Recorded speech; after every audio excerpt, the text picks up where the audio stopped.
What's up? What's up? Real MVPs, Ricky Whitmer back, and welcome in to the Friday edition, the end of the week edition of the Ricky Whitmer Show right here on MVP Sports. Got a good show for you guys today. Going to be talking some baseball, going to be talking some basketball, pretty much a two-sport show today. Remember, as always, hit that like button if you like what you see. Hit that sub button if you love these videos. And remember, ring the bell. Just ring the bell if you want to stay notified with everything going on here at MVP Sports. But we start with the world of baseball, as yes, some more signings are coming in, and one of them I'm kind of surprised about, and that's the first one. We're going to talk about two signings, then I got some NBA trade talk, and the first MLB signing that I have here is Andrew Benintendi getting a deal from the White Sox.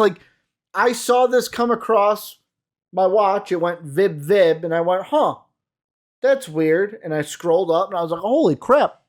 The White Sox? The White Sox did a thing. This is usually what I'm used to. And White Sox fans, you can tell me if I'm wrong, because I know Cub fan here. But I'm used to the White Sox being like, oh, yeah, the Cubs too. Yeah, we're really in on this guy. We're really in. And then they lose him. Oh, we're really in, and he didn't want to come here.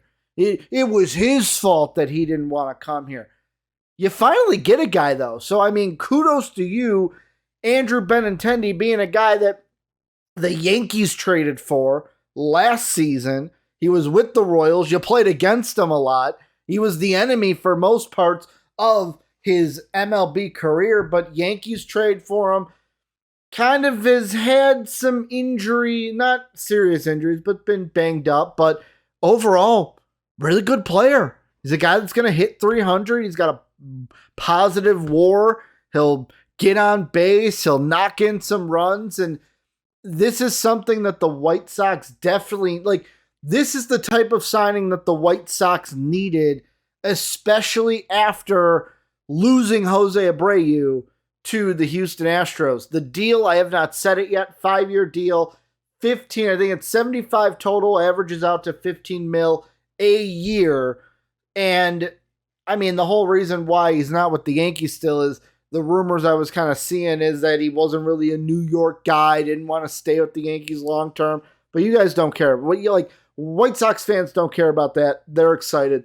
They got their guy. And what does this mean for the White Sox really quickly? Like I said, you lost Jose Abreu. You lost a bat to your lineup. You also lost a first baseman. So when I saw that happen, I'm like, all right, the White Sox are either going to have to get a replacement or we're going to see them address a different area of the field, get a bat somewhere else, and then Vaughn can just move from the outfield into first base. And I think that's what the White Sox are going to do after this, because I'm getting this from Fangraphs. Love Fangraphs, by the way. Not sponsored, but love it because they already have put Benintendi into the lineup, and it kind of seems, White Sox fans, tell me if you agree or disagree with this, they have him solidified number 2 in your lineup now. You've got a guy, you'll have Timmy A leading it off, you'll have Benintendi right behind him, and then in the 3-hole, you've got Lou Bob hopefully hitting some dingers for you guys, just not against the Cubs. In the 3-hole, then at 4, they have Eloy Jimenez, if he's healthy. Got to throw that out there because usually Eloy has not been the healthiest in his career, but I think this works out, especially in that favor too, because now Eloy Jimenez doesn't have to play the outfield. You don't even have to put him in the outfield. Keep him as your DH. You play Andrew Vaughn. I almost said Adam Vaughn. Andrew Vaughn at first base. And then your outfield right now, you've got Benintendi. You'll have Gavin Sheets. Luli Garcia. I'm saying that name wrong, but Garcia only played 97 games last year. So we'll see what his role is, or if the White Sox go out there and add another outfielder, because right now AJ Pollock is a free agent, so you don't have him from last year right now. It's going to be interesting. You first get Clevenger, you get some starting pitching, now Benintendi. Are the White Sox done here? Are they done making moves? They're going to get another outfielder, so you have Sheets, Benintendi, and X. Is it going to be Benintendi, Sheets, and Garcia in your outfield? Will they target a first baseman? Hey, we got a first baseman, so Vaughn, you don't have to play first base. You could play in the outfield still. The White Sox, the thing I love about this is they have options. They don't need to target one thing. They can say, hey, we got our bat. We've got the kind of bat that we would want to replace Jose Abreu. Now let's just go out there and get what we make the right move, basically. Get what we can get, whether it's an outfielder, whether that's a first baseman.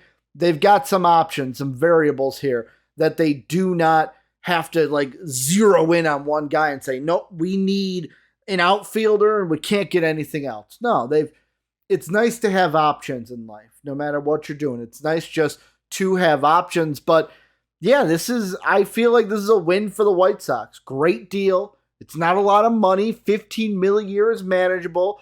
Like I said, it's going to be someone that Fangraph has batting in the 2 spot right behind. Like, I look at this as Timmy Anderson and Benintendi.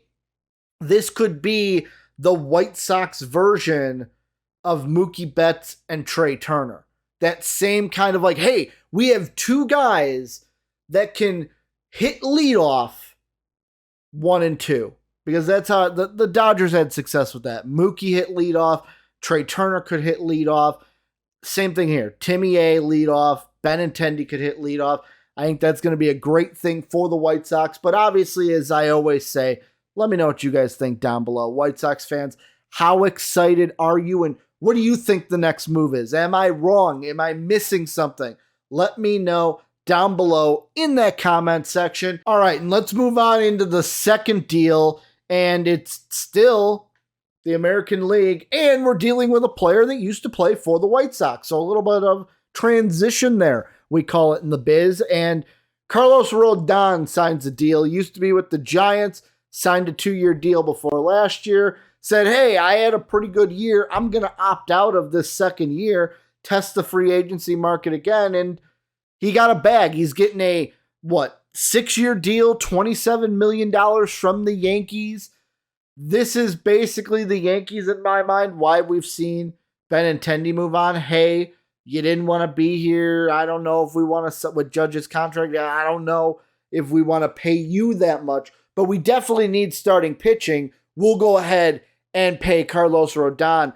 The Yankees, you got to say this is like, if you're a Yankees fan, you've got to be sitting there this offseason saying that no matter who you're giving the credit to, if it's Cashman, if it's Baby Steinbrenner, whoever you're giving the credit to, the Yankees are doing it right. They didn't let Judge leave. That's number one.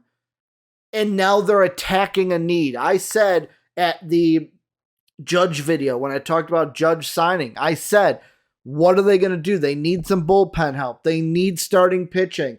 I want to say the other need I said was some like shortstop help, I think was what I put in there. I can't remember. Go back to that video to see what I said. But they attacked a need. They attacked starting pitching. They get a really good pitcher in my mind, or had a really good year last year in Carlos Rodon. And now, yet again, using Fangraphs again, they already have Carlos Rodon. And I don't think anyone needed any website to tell them this. Garrett Cole's going to be your ace. Carlos Rodon is right there at number 2. Now the only question is, I've seen a couple things. Fangraphs has Severino at 3, Cortez at 4. Other things I've seen has Nestor at 2, Luis at 4. I don't think it matters beyond that. The only reason why I think that you would go Cole, Rodon, Severino, and then Cortez is because you're switching it up righty-lefty, righty-lefty. Maybe that doesn't matter to you. You're like, I don't care if I'm throwing 2 lefties out there in the same day. It's usually a different kind of, like, baseball's such a long season, that kind of only matters in the playoffs, I want to say. But that's the only reason why I would think Cortez might be moved to the 4th spot in the rotation. But yeah, no, this is a great move for the Yankees because you've solidified your top 2 in the order. You basically have 2 aces at the top of your order. And when we get to the playoffs, because let's be honest, the Yankees unless something ungodly happens, the Yankees are going to be in the playoffs. They are going to be there. They need something like this. They need a guy that they can trust to carry game one, carry game two, because in a best of five, boom, you win those first two, boom, you're out of the way. In a best of seven, hey, you know what? We go ahead, we win 2 games, especially if they're at home. We're looking pretty good for the rest of that series. Then you can have, let's say, Cole pitches game 1, Rodon pitches game 2. Then you could flip it to where, okay, Cole's also going to pitch game 5, Rodon game 6, or you know how teams get in the playoffs. They get a little creative with how they use their pitching. But no, this is it's a great move by the Yankees. It solidifies. Now I want to see what else they need to do. Where are they going to get that bullpen help? Because your starters can be amazing, but if you make that call to the bullpen and they give away your entire lead, it ain't going to matter. So that, I think, is the next step for the Yankees. Where can they get that bullpen help, and how are they going to be smart? Because I'm pretty sure that their money, they're spending a lot of money in places, and how much more are they going to want to spend on bullpen help? But Yankee fans, this is where you guys come in. Let me know down below what you guys think. How excited are you for this? Is this, like, I've seen articles where the Yankees, they're going to end their playoff drought or their World Series drought. Are the Yankees going back to the World Series this year? Are you guys on that bandwagon, New York? Let me know what you think down below in that comment section. All right, and let's end the show. Big meat and potatoes part of the show. The reason why I kind of wanted to keep the first 2 a little bit shorter is because I know this one's going to go long. This is going to be the biggest segment of the show today.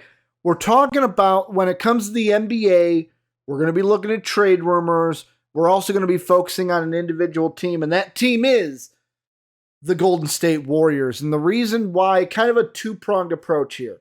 Number 1, many people are asking, ESPN had a little first take segment today. Are the Warriors finished? And Kendrick Perkins, not gonna get overheated by this, because let's be honest, we all know the ESPN formula. It's a formula of, I'm gonna say something that I don't necessarily believe just to get a rise out of people. That's the Ricky Widmer playbook, baby. That's the fast break Ricky Widmer playbook if I've ever seen it myself. Am I right? Let me say something that's going to get Dave, or it's going to get Sean extra riled up. Usually it would get Sean extra riled up. Sean, I miss you. Hope you're doing well. But that's the Ricky Widmer playbook from the fast break. There are some outrageous thoughts that I believed, but there were some that were sprinkled in there. Can I get a rise out of one of these 2? Can I get a rise out of the comment section? So I know how it works. And Kendrick Perkins went on ESPN. He said, the Warriors are finished, man. They're done. Injuries galore. They're donezo. They're done. The West is so jam-packed. Here's the thing. And I've kind of touched on this in, I think, a Ricky Widmer show earlier this week. It might have been yesterday's with Luka Doncic. Is there a clear team right now? Like last year, it was the Utah Jazz. They are the best team, best regular season. Jake would always be, well, they're the best regular season team. Oh, this is the number 1 team right now. No, there's not. There is so much parity right now between number 1 and I want to say number 6. The games between them are so small that we could see flipping and flopping as the season goes on. However, I will say this. The Warriors are not finished until they're actually finished. Did last year teach anybody anything? All year, all I heard, this team's going to win the finals. This team's going to win the finals. Dave, you and I were like, don't count those Warriors out. Don't count those Warriors out. Don't count those Warriors out. And guess what happened? We got to the playoffs. The Warriors proved they have the best talent in basketball, and they won the whole damn thing. That is what happened. Same thing can happen this year. Could. Am I saying it will? No. Last year I was for sure, Warriors are going to win. This year I'm just saying, don't count them out. The Warriors are the one team you do not want to count out until they're actually eliminated, because that's how good they are. And I know right now people are going to say, oh, Ricky, injuries. Steph Curry's going to miss a couple weeks. How long is that going to injure or linger and affect them? It's happening now. It's happening before the All-Star break, before the trade deadline. The playoffs aren't even until, what, April? April, May, and then June is the finals? Like, we are so far off from the part of the season that really matters for the Warriors. They could limp into the playoffs, and as long as they're healthy, go to the finals and win it all. However, and this kind of leads me in to the second part of this conversation, do the Warriors need to make a move? Do they need to make a trade in order to get better so that even if they are healthy, they can go ahead and make a run at the finals? Some seem to believe that, as this is from heavy.com. Here's a quote I got for you. So it says, but some sources are indicating that the Dubs may not look exactly the same when and if they get there, meaning the playoffs. Here's the quote. I have a feeling the Warriors are going to make either James Wiseman or Jonathan Kuminga available. They just need another solid veteran. They think they're decent enough talent-wise, but they just don't think they can put those kids on the floor and execute. They recognize their talent and their athletic ability. They just don't have the execution piece. And their logic is this. They only have X number of years of Steph Curry's elite level of play, and they don't want to waste any of it. So far, those two kids have just not developed in the same way Jordan Poole has, and I think there's somebody out there who will say, yeah, I'll take one of those young guys and see if I can't, with patience, get them to develop. There's a lot more to this, like a lot more quotes from, it never gives a name, but when do they ever do?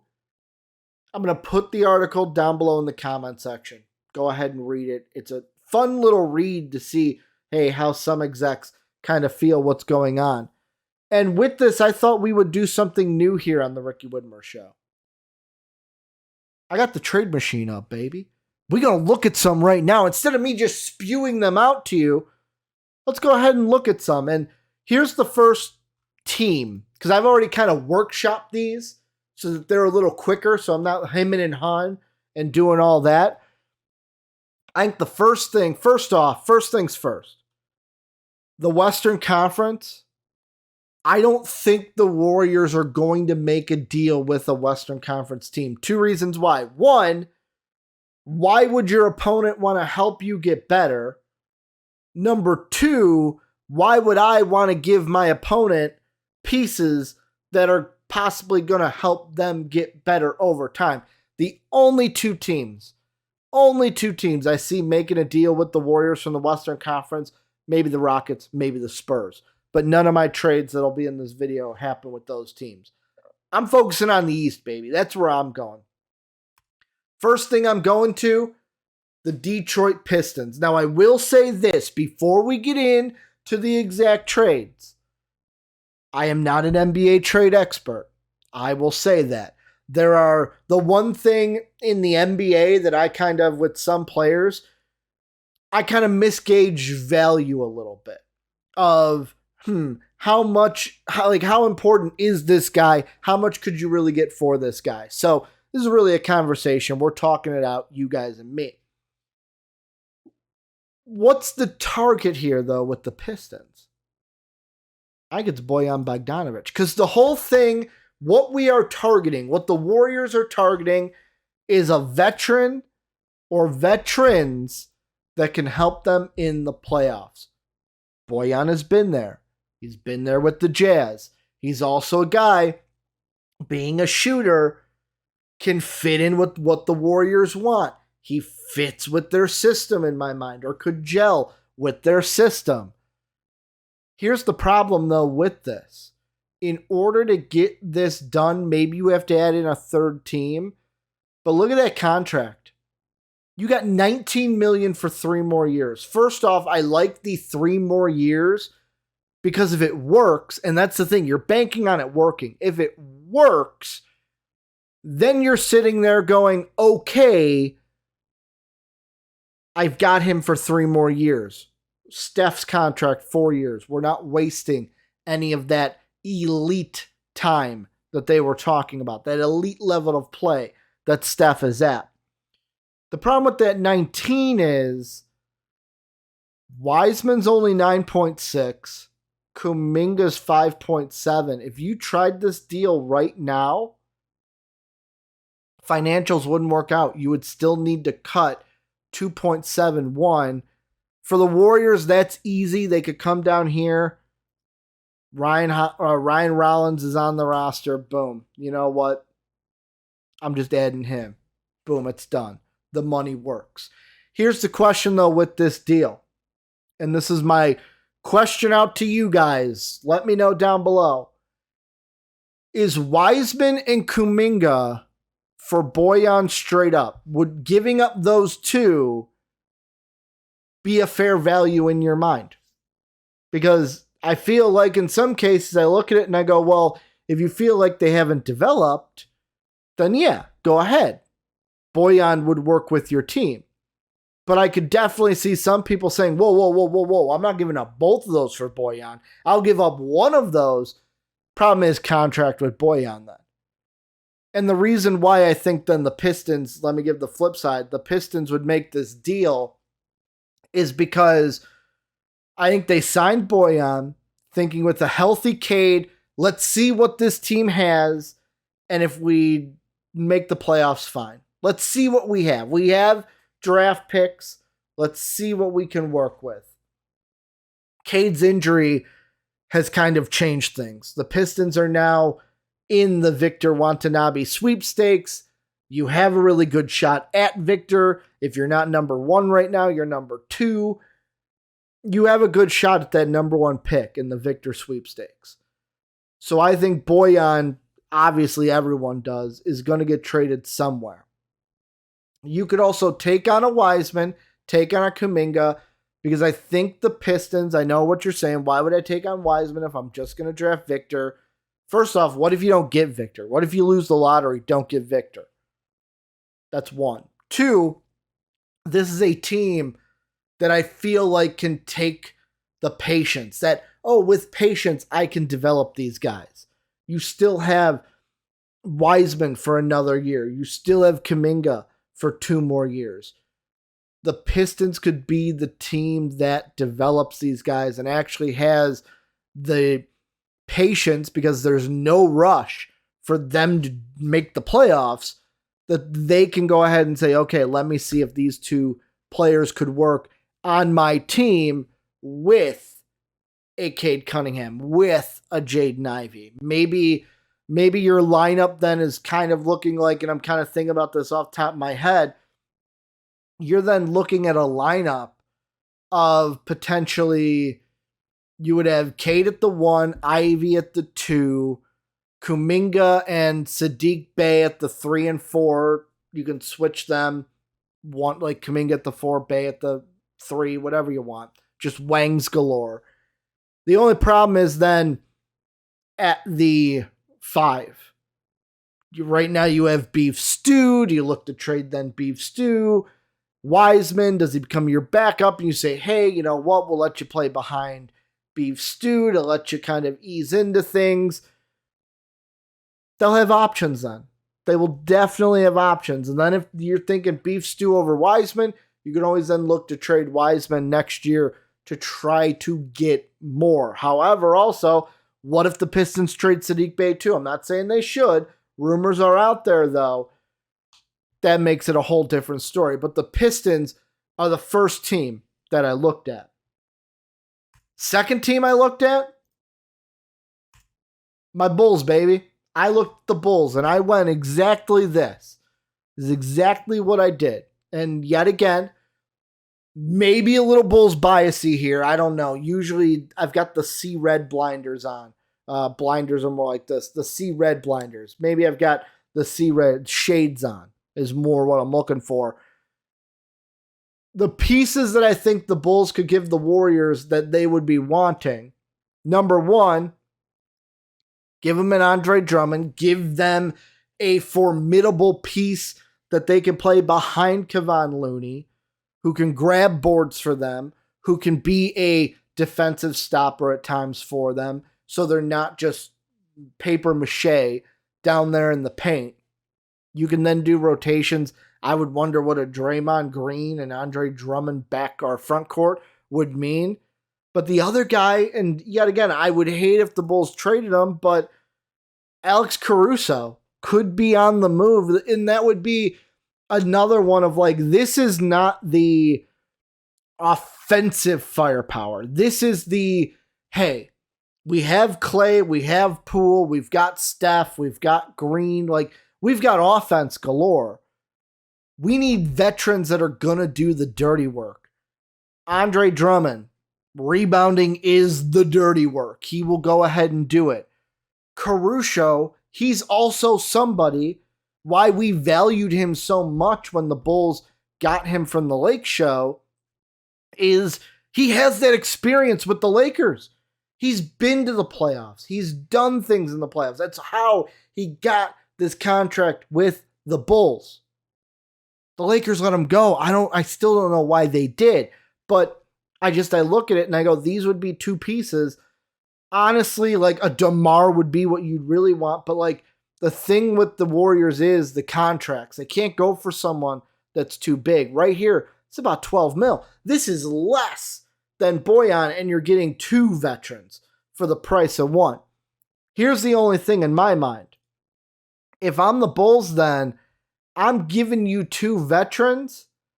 I feel like I would have to get both Wiseman and Kuminga, and I think I have to add in Rollins for the... No, I don't. I don't add in Rollins. So right here, this also works. And yet again, I will also say, I forgot to say this at the beginning, throw in whatever picks we want. Down in the comment section, if you're like, hey, that trade works, but I would add these picks, we'll throw in whatever picks we want. Right now, I'm kind of just looking at where's the formation of these trades. And this is the part with this that I was like, okay, is this the biasy? If the Bulls are giving up Caruso and Drummond, would they be able to get back Wiseman and Kuminga? Would you be able to get both of those for Drummond and Caruso? I think so, because you're giving them two quality veterans that they can then play and use in the playoffs. And the Bulls, the big decision on this is, are the Bulls going to blow it up? I've said it before, I'll say it again. I don't think the Bulls are going to blow it up. This is kind of a pipe dream if you're the Warriors or the Bulls, or a Bulls fan that wants AKME to blow it up, because what I think is going to happen, because of the Billy Donovan thing, they're going to re-sign Nikola Vucevic. We're going to keep this thing going. We're just going to wait for Lonzo to get healthy. And I don't know, we're going to have to wait and see if that's the right decision for the Bulls. But if the Bulls are looking to make a trade, looking to offload some pieces, get in some young guys that they can develop, this would be a great deal. I would give up Caruso and give up Drummond for Wiseman and Kuminga in a heartbeat.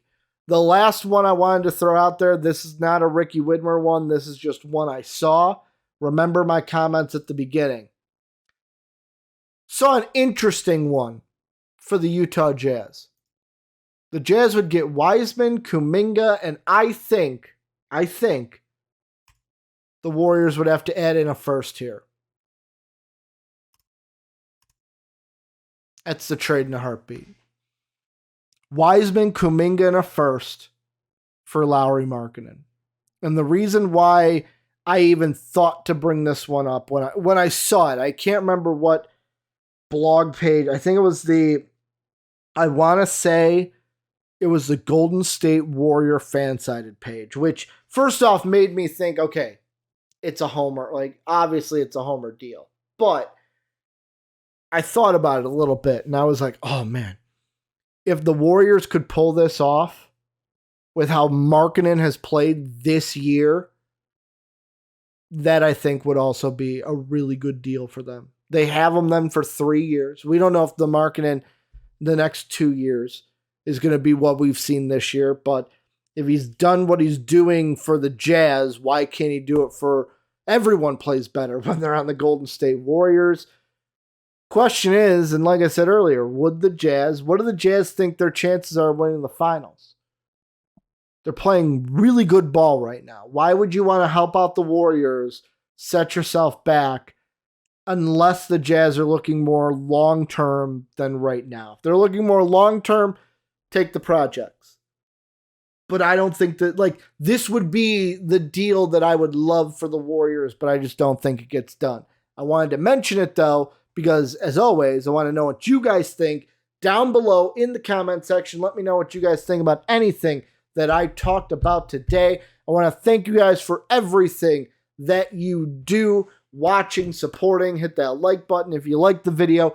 Hit that subscribe button if you loved it. Remember, if you want to stay notified, ring the bell. Ring that bell. And as always, I will catch you guys next week. But really, as always, have a good day, everybody.